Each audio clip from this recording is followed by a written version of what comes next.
I once had to work late at a funeral home to prepare a body for a viewing the following morning. I think I finally finished my work around midnight.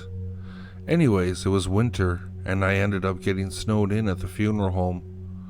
I had to stay the night until plows came early the next morning to plow everything out. Let me tell you, it's pretty damn creepy sleeping in a funeral home, knowing there are 20 dead people in the basement.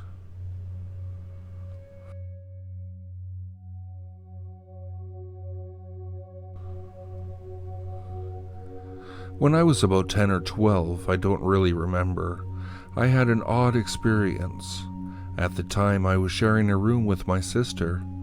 We had lofted beds and I slept on the top bunk.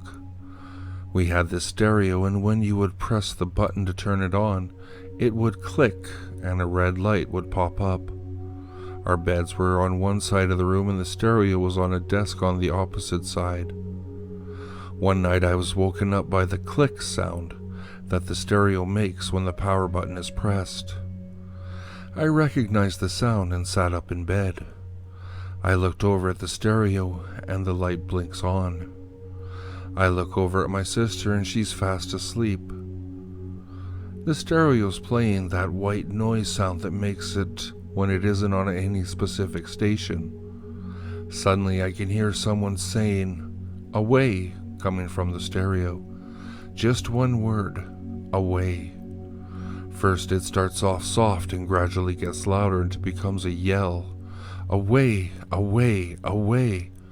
It took about 10 to 15 seconds probably to build up to the yell, and then it died back down to a whisper. I thought this was a dream. I was frozen out of fear. I thought this had to be my imagination, and I tried telling myself that during the whole thing. I had almost convinced myself of it until it stopped. After the voice died away, the stereo went back to static. Then I heard the familiar click, and the light turned off. I was positive I wasn't dreaming. The ending click.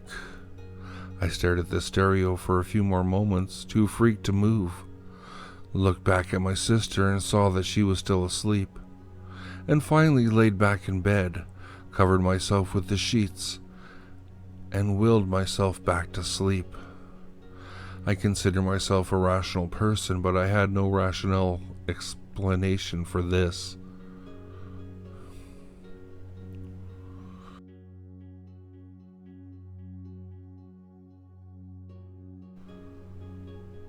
I grew up in a small town and lived out in the country. My mom and I were coming home from Walmart really late one night and decided to take the back way home. I still had my learner's permit, so I wanted to take a road with less traffic. Anyone who has ever lived or been to the country knows how creepy these roads can be at night. I was going around a curve right before a one-lane bridge, so I slowed down in case I had to stop. Out of nowhere, this woman jumps out in front of me to the driver's side of my car and starts pounding on the hood of my car. Her mouth was moving, but I couldn't make out what she was saying.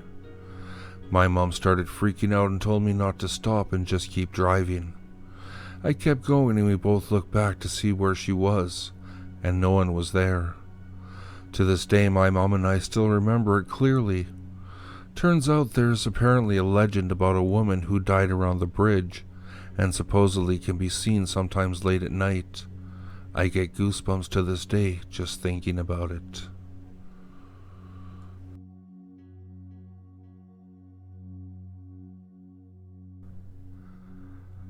My mother was having dinner at a friend's house.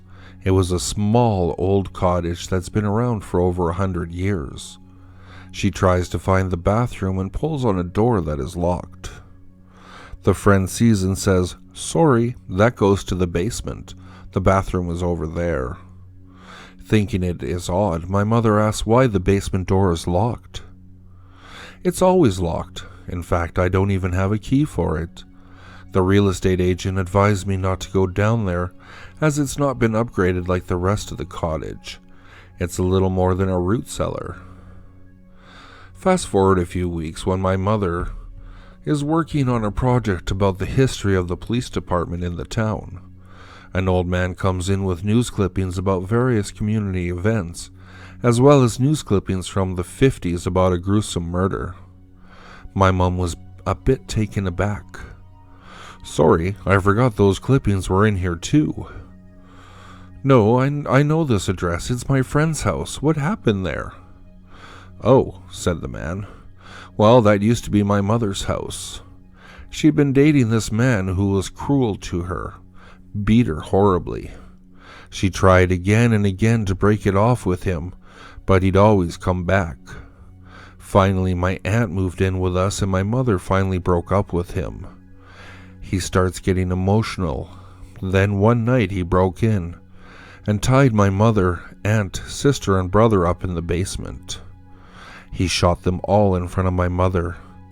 Then he shot her and killed himself, leaving a note that said she would never leave him again. I was away at college. He started to cry. And that is how my mother's friend learned she has a haunted quadruple murder-suicide scene in her basement. She moved out a year later."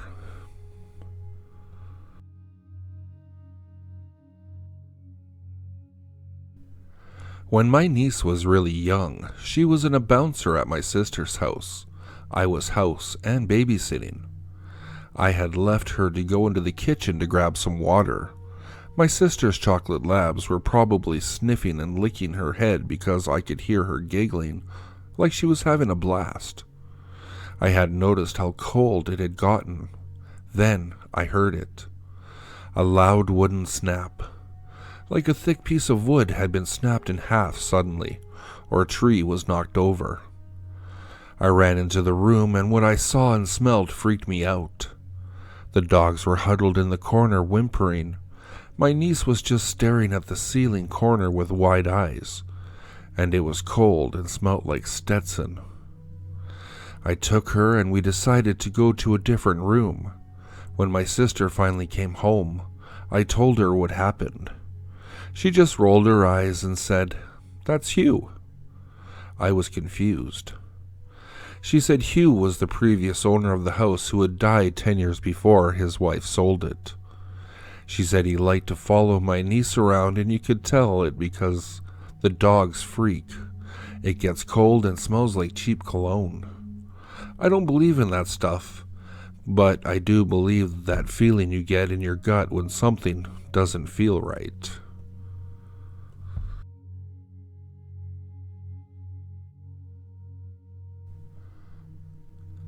When I was younger, I used to live by the woods and could see a cemetery from my back porch. One Easter, I remember waking up and seeing the Easter Bunny, one of those terrifying costumes. And what really gets me is I remember smelling the wet hay. When I woke up, I didn't tell anyone, but there was an extra Easter egg in my house that my parents didn't hide. Years later, when I was in high school, I asked my parents if they ever dressed up like the Easter Bunny and came into our room. They said they would never go through so much trouble. Then, my younger sister, who I shared a bunk bed with when this happened, said she remembers when the Easter Bunny came into our room and made a remark about the hay smell. I was terrified that we both remembered seeing a person dressed as a bunny in our room. To make it even stranger, I told the friend I sat with at lunch what happened. One of the girls was my neighbor across the street. She told me one Easter long time ago, she looked out her window during the night and saw the Easter Bunny standing in her driveway. I had chills. To this day, I'm terrified of people in rabbit costumes.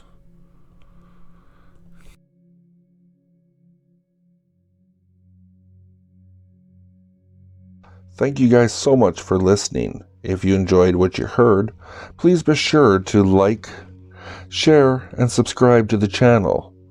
But I've been just plain creepy, and I'll catch you in the next video.